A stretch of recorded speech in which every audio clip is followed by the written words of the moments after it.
Namibia is currently facing the worst drought in a century, and the country has planned to kill hundreds of its most majestic animals to feed its people.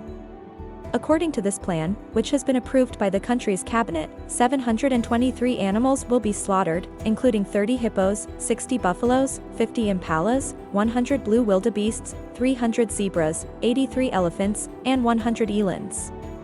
Namibia is experiencing one of the worst droughts at this time.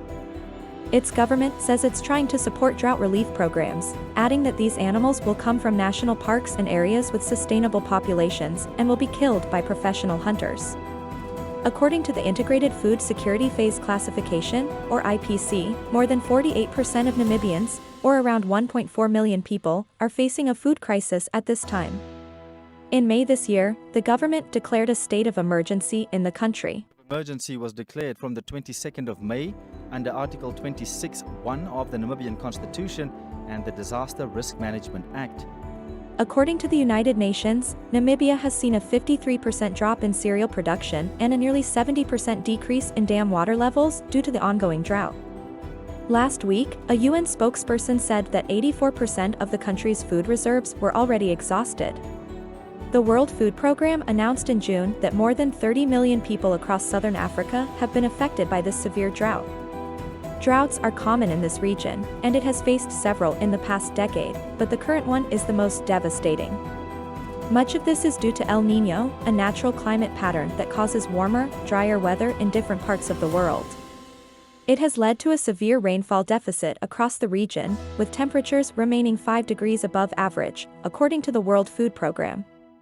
February was the driest in 100 years, receiving only 20% of the usual rainfall. According to the same report, these rain shortfalls have occurred at a crucial time for crop growth, causing harvest failures in a region where 70% of people depend on rain-fed agriculture to survive. In July of this year, the USAID agency announced $4.9 million in humanitarian assistance for Namibia. However, this amount is insufficient to address the widespread hunger in remote areas, which has led the Namibian government to implement measures such as slaughtering animals. According to a press release issued by the Ministry of Environment of Namibia, this exercise is necessary and is in line with our constitutional mandate to use our natural resources for the benefit of Namibian citizens. Another reason mentioned in the press release is to reduce the prevailing cases of human-wildlife conflict.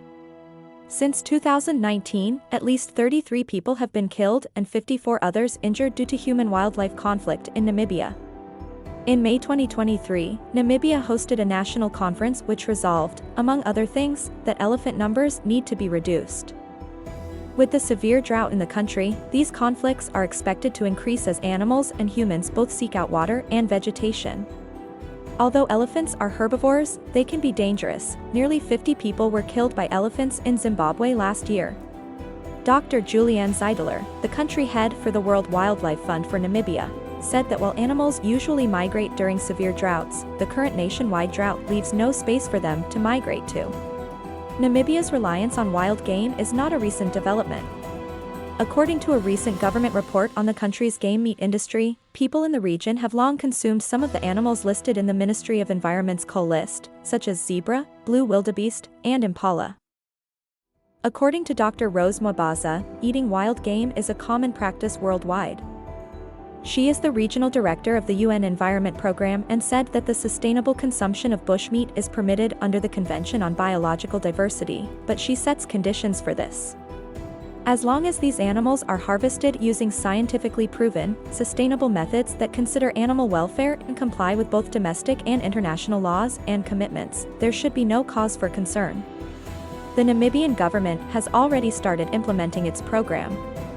So far, at least 157 animals have been culled, delivering around 56,875 kilograms of meat, according to the ministry.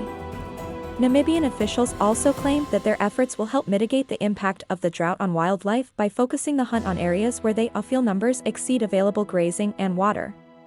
For example, an elephant spends 80% of its day eating and consumes a large amount of resources, with an average animal eating 300 pounds of vegetation per day. Thus, they can become particularly vulnerable in such catastrophic conditions. This situation is evident in other southern African nations as well. Extreme drought has already claimed the lives of at least 160 elephants in Zimbabwe's largest national park by January and 300 elephants in Botswana last year. The region is also home to the world's largest population of African savanna elephants, which are endangered and whose numbers have halved over the last 3 generations. However, in conservation reserves, their population has remained stable. Now, due to the severe drought, these populations are under threat and are increasingly encroaching on human settlements.